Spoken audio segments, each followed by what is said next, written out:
ఒక్కసారి కొమ్మూరి గోల్డ్ కి కాల్ చేయండి. తాకట్లో ఉన్న మీ బంగారాన్ని విడిపించి మార్కెట్ ప్రైస్ కి వాళ్ళు కొనుక్కుని మిగతా డబ్బులు మీకు ఇచ్చేస్తారు. మనమందరం చెన్నై రాజధానిగా, ఆ రోజు మెడ్రాస్ రాజధానిగా మనమందరం అక్కడికి పోయేవాళ్ళం. మన నాయకుడు ఎన్టీ రామారావు గారు కూడా సినిమాల్లో యాక్ట్ చేయాలంటే ఎక్కడికి పోవాలంటే నేరుగా విజయవాడ నుంచి ట్రైన్ ఎక్కి చెన్నైకి పోయి ఒక నటుడుగా మహానాయకుడిగా తయారైన విషయాన్ని కూడా మనం గుర్తుపెట్టుకోవాలి. అప్పట్లో అందరూ కూడా బాధపడితే, కానీ పొట్టి శ్రీరాములు గారి త్యాగం, అక్కడ అవమానాలు చూసిన తర్వాత తెలుగు మాట్లాడే వాళ్ళకు ఒక రాజధాని ఉండాలని ఆలోచించిన మొట్టమొదటి వ్యక్తి, త్యాగాన్ని చేసి రాజధానిని మనకు ఆలోచించిన వ్యక్తి పొట్టి శ్రీరాములు గారు అని చెప్పి కూడా నేను మీకు తెలియజేస్తున్నా. అది అయ్యింది. ఎక్కడ రాజధాని పెట్టాలని ఆలోచించారు ఆనాటి పెద్దలు. కొంతమంది విశాఖపట్నం, అప్పుడుండే కమ్యూనిస్టులు ఇక్కడ, కొంతమంది కర్నూలు అనుకుని మళ్ళీ రాష్ట్రం అంతా కలిసి ఉంటుందని చెప్పే ఉద్దేశంతో తాత్కాలిక రాజధాని కర్నూలు, అదే మరి హైకోర్టు గుంటూరులో పెట్టి పెద్ద మనుషులు ఒక ఒప్పందానికి వచ్చారు. ఒక సంవత్సరంలో మళ్ళీ 2-3 ఏళ్లలో బోరుగుల రామకృష్ణరావు గారు త్యాగం చేసి ముఖ్యమంత్రి పదవికి రాజీనామా చేసి ఆంధ్రప్రదేశ్ రాష్ట్రాన్ని ఏర్పాటు చేయడానికి దోహదం చేశాడు. అదే మొట్టమొదటి భాషా ప్రయుక్త రాష్ట్రాల్లో మొట్టమొదటిది ఆంధ్రప్రదేశ్, తర్వాతనే అనేక రాష్ట్రాలు వచ్చాయి. మీరు, నేను ఇక్కడ ఉండేవాళ్ళు కొంతమంది అయితే చాలా సంవత్సరాలు, నేను 78 ఎమ్మెల్యే అయితే నేరుగా హైదరాబాద్లో సెటిల్ అయ్యాను. అక్కడి నుంచి ఎందుకంటే నేను మంత్రి కావడం, పార్టీ అధ్యక్షుడు కావడం, ముఖ్యమంత్రి కావడం, రాష్ట్రం అంతా రన్ చేయాలి కాబట్టి అటు తెలంగాణ ఇవన్నీ చేశాం. 2014 మళ్ళా బైఫర్కేషన్. ఆ రోజు కూడా నేను ఒకటి ఆలోచించాను, మీరు గుర్తుపెట్టుకోవాలి. భగవంతుడు నాకు కొన్ని అవకాశాలు ఇచ్చాడు, ఆ అవకాశాలని సద్వినియోగం చేసుకున్నాను. కొన్ని జీవితాల్లో కొన్ని అవకాశాలు వస్తాయి.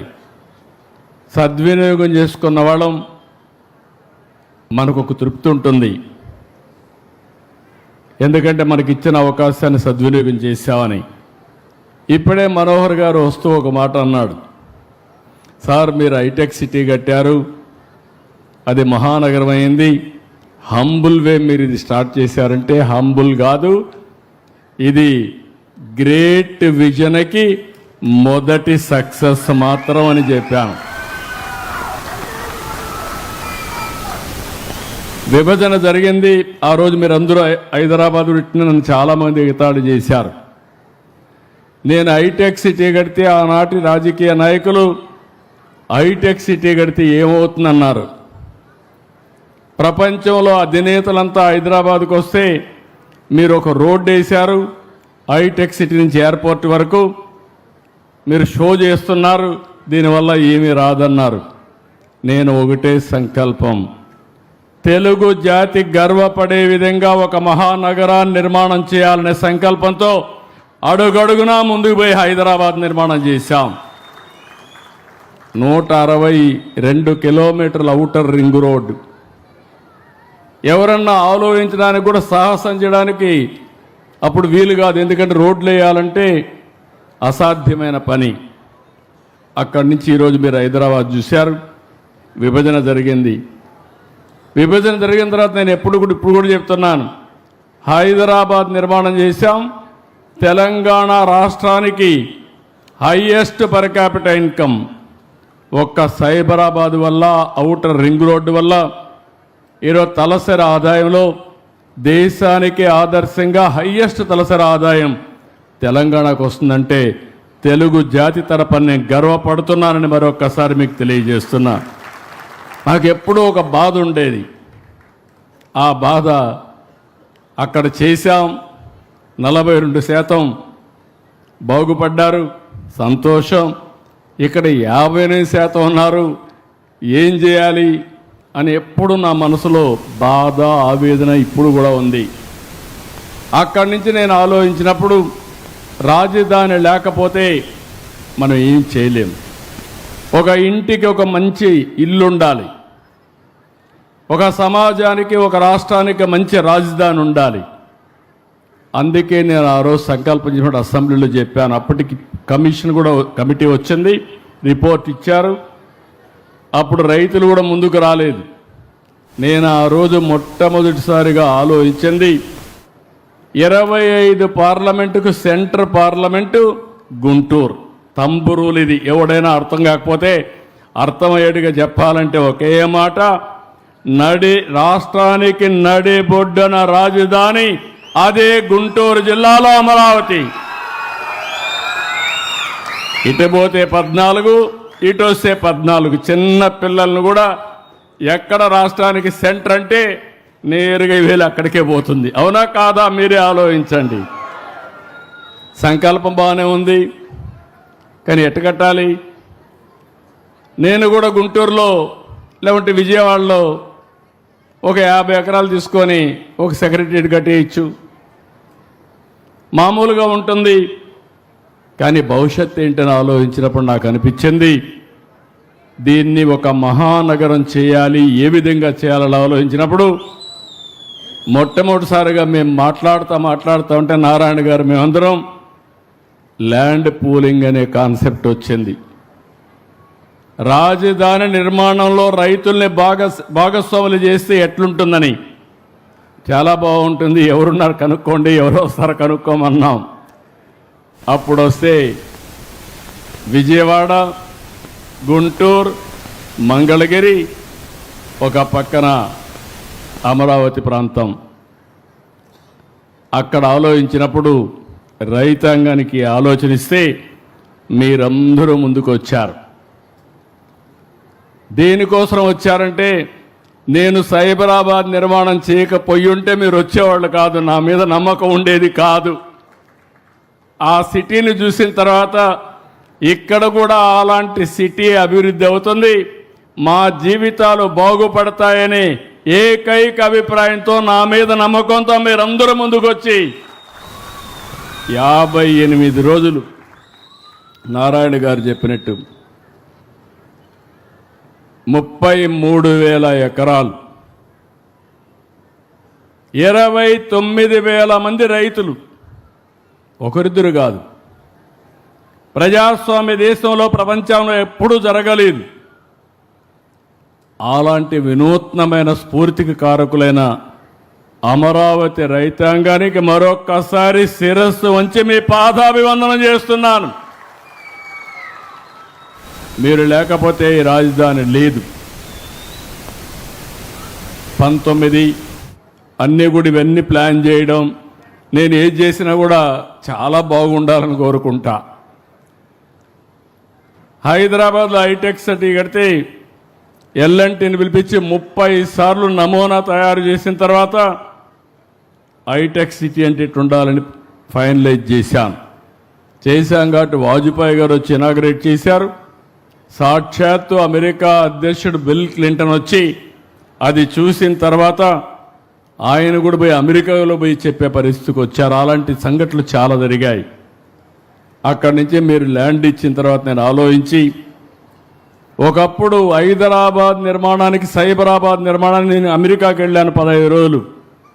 ఈసారి అమరావతి నిర్మాణానికి మొట్టమొదటిసారిగా నేను వెళ్ళిన దేశం సింగపూర్ దేశం అని చెప్పి కూడా నేను మీకు తెలియజేస్తున్నా.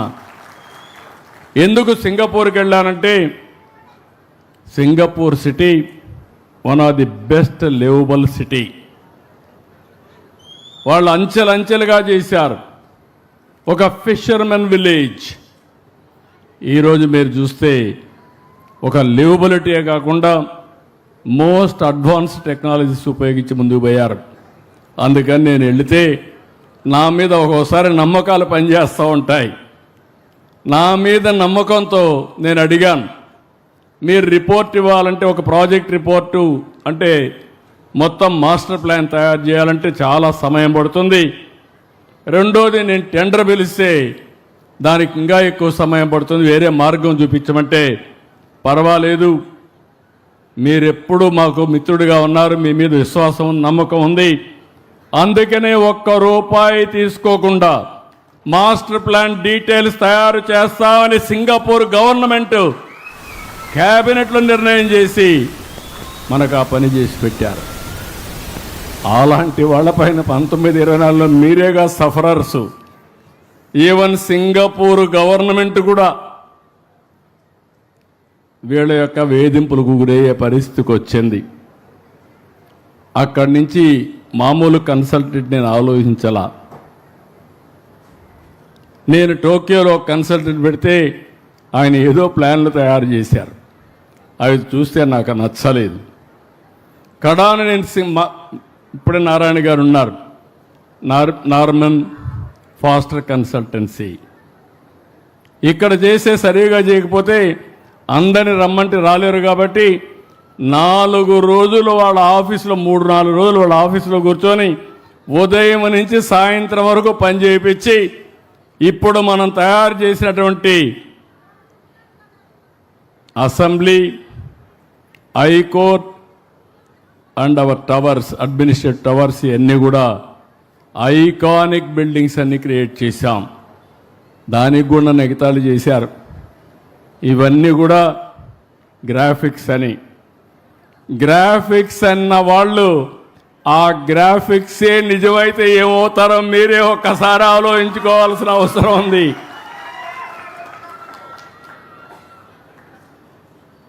ఇప్పుడు ఇక్కడికి వచ్చినప్పుడు నేను ప్రతిరోజు 2 నిమిషాలే దేవుణ్ణి ప్రార్థిస్తా, దండం పెట్టుకుంటా, అందరూ బాగుండాలని కోరుకుంటా. నాకు చిన్నప్పటి నుంచి వెంకటేశ్వర స్వామి మా కుల దైవం. మా ఇంటి దగ్గర చూస్తే మంగాపురం సైడ్ నామాలు కనపడస్తూ ఉంటాయి. అది నాకు ఒక స్ఫూర్తి. నేను దేవునికి దండం పెట్టుకున్నప్పుడు ఇంకొక విషయం కూడా చెప్పాలి. ఇప్పుడు ఇలాంటి సమయాల్లో కొన్ని రీకలెక్ట్ చేసుకోవాలి. నేను అమరావతి ఇక్కడ రాజధాని కడతానంటే రామోజీరావు గారు నాకు ఫోన్ చేశాడు.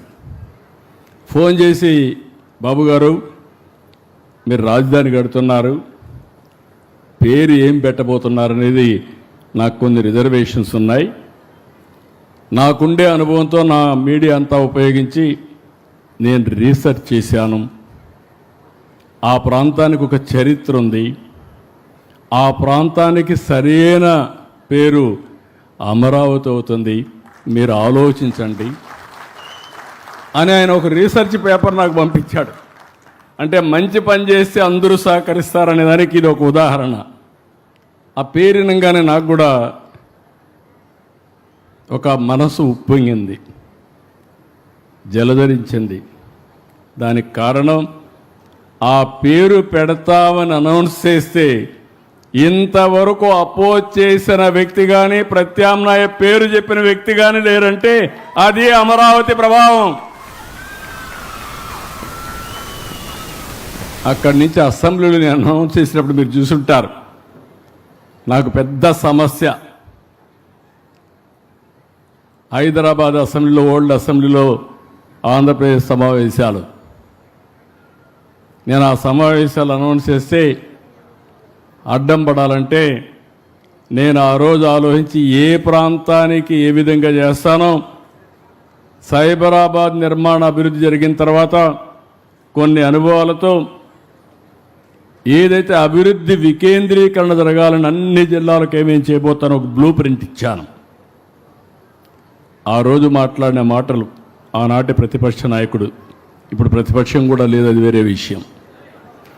ఆ రోజు మాట్లాడిన మాటలు మీరు చూస్తే రాష్ట్రానికి సెంట్రల్ ప్లేస్ 5-10 వేల ఎకరాలు చాలదు, 40,000 ఎకరాలు ఉండాలి, 50,000 ఎకరాలు ఉండాలి, మనం కూడా నష్టపోవడానికి లేదని చెప్పి పూర్తిగా దానికి ఆమోదించిన వ్యక్తి ఇక్కడే ఇల్లు కట్టుకుంటాను నాటకాలు చేసి ఎన్నికలు అయిన తర్వాత 3 రాజధానులు అనే పేరుతో 3 ముక్కలాట ఆడితే నాకైతే చాలా బాధ కలిగింది. మీరు ఎంత సఫర్ అయ్యారు నేను చూశాను. చరిత్రలో చిరస్థాయిగా మిగిలిపోయే ఉద్యమం అమరావతి రైతుల ఉద్యమం అని చెప్పి మరొకసారి తెలియజేస్తున్నా. మీరు ఉద్యమం చేస్తామంటే నేను చూశాను. కడాన నేను పార్టీ అకౌంట్లో డబ్బులు కూడా లేదు మీకు సహాయం చేద్దామంటే. అలాంటి సందర్భాన్ని కూడా నేను ఫేస్ చేశాను. కోర్టులో చూస్తే ఆ వాద్యాలకు డబ్బులు ఎంత అవుతుందంటే, ఒక మంచి అడ్వకేట్ రావాలంటే అతనికి లక్షల రూపాయలు ఇస్తే తప్ప ఒక్కొక్క ఆర్గ్యుమెంట్కి ఒక రోజు ఆర్గ్యుమెంట్కి 50 లక్షలు వచ్చిపోవాలంటే. అలాంటివన్నీ ఉంటే నేను కడాన జోలి బట్టి డబ్బులు వసూలు చేసి ఆ రోజు మీ ఉద్యమానికి సహకరించాను నా వంతు కర్తవ్యంగా. ఆ రోజు అమరావతి ఉద్యమం కోసం పోరాట కమిటీలు వేసుకోవడం, మీరందరూ పోరాడి దీన్ని సాధించారు. చరిత్ర ఉంటే చరిత్రలో, అమరావతి చరిత్రలో రైతులకంటూ ఒక ప్రత్యేకమైనటువంటి ఒక సంఘటన, ఒక చాప్టర్ ఉంటుంది. దాంట్లో ఎవ్వరికి అనుమానం అవసరం లేదు. అలాంటి త్యాగాలు చేసిన మీ అందరినీ మరొక్కసారి మనస్ఫూర్తిగా అభినందిస్తున్నా. ఈరోజు నేను ఎవ్రీడే నేను పూజ చేసేటప్పుడు 2 నిమిషాలు ఆలోచిస్తా. అమరావతి ప్రజా రాజధాని, నేను అమరావతి ప్రజా రాజధానిగా పెట్టిన రోజున మీరు ఒక్కసారి ఆలోచిస్తే దేశంలో ఉండే, రాష్ట్రంలో ఉండే అన్ని గ్రామాల్లో పవిత్రమైన మట్టిని, ఆ గ్రామంలో ఎక్కడుంటే అక్కడ పవిత్రమైన జలాలను తీసుకుని అక్కడుండి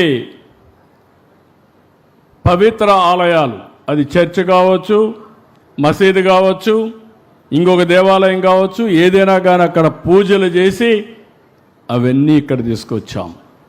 దేశంలో, ప్రపంచంలో ఉండే పవిత్ర దేవాలయాలని తీసుకొచ్చాం. నేనే హెలికాప్టర్లో కూడా తిరిగి మొత్తం ఏరియా అంతా ప్రక్షాళన చేసాం, అన్నీ ఇచ్చేసాం. ఆ మహిమ ఊరికే పోదు. అందరూ దేవుళ్ళ యొక్క ఆశీర్వాదాలు మన మీద ఉన్నాయి, ఈ యొక్క అమరావతి పైన ఉన్నాయి. రెండవది, అమరావతి దేవతల రాజధాని కూడా. ఇక్కడ ప్రజా రాజధాని, మన పురాణాల్లో మనం చదువుకున్నది అమరావతి రాజధాని, దేవతల రాజధాని. దేవేంద్రుడు అక్కడ రాజు. అదే మరి దేవతల రాజధాని అమరావతి అన్నప్పుడు అమరావతిలో ఇబ్బందులు ఉండవు. ఎక్కడ? స్వర్గంలో. నాకు అదొక స్ఫూర్తి. నేను ఎవ్రీడే దలుచుకున్నప్పుడు ఒకటే దలుచుకుంటాను, వెంకటేశ్వర స్వామి కూడా కలియుగ దేవుడు పుట్టిన స్థలం, నెలచిన ప్రదేశం ఆంధ్రప్రదేశ్ రాష్ట్రం. ఈ విషయం కూడా మీరు గుర్తుపెట్టుకోవాలి. అందుకే మొట్టమొదటిసారిగా అమరావతిలో వెంకటేశ్వర స్వామి దేవాలయాన్ని కూడా నిర్మాణానికి చేపట్టి, తిరుపతి తర్వాత అంత పెద్ద ప్రాముఖ్యత ఉన్న దేవాలయం అమరావతిలో ఉండాలనేది నా ప్రగాఢమైన ఆకాంక్ష. మిగిలిన దేవాలయాలు, చర్చిలు కానీ, మసీదులు కానీ అవన్నీ వస్తాయి. ఆ యాంగిల్ నేను ఎవ్రీడే, మీరు అపార్థం చేసుకోకపోతే, మీరందరూ ఆశ్చర్యపోకపోతే, నేను ఒకటే కోరుకుంటా, అమరావతి ప్రజా రాజధాని, అమరావతి దేవతల రాజధాని, కలియుగ దేవుడు వెంకటేశ్వర స్వామి. నేను ప్రతిరోజు వర్చువల్గా ఆయన దగ్గరికి వెళ్తాను, ప్రార్థన చేస్తాను. ప్రార్థన చేసి ఏం చేస్తానంటే, నాకు శక్తినివ్వండి, మంచి ఆలోచననివ్వండి, అమరావతి రాజధాని ప్రపంచంలో నెంబర్ 1 రాజధానిగా తయారు చేయడానికి ఆశీర్వదించమని కోరుకుని అక్కడి నుంచి ఇంకెదురు తిరగను. నేను వెనక్కి ముందుకు చూడను. ఒక అమరావతి కాదు, రాష్ట్రం మొత్తం అభివృద్ధి కావాలి. అందుకే నేను కోరుకునే ప్రార్థనలో హెల్తీ, వెల్తీ, హ్యాపీ సొసైటీ.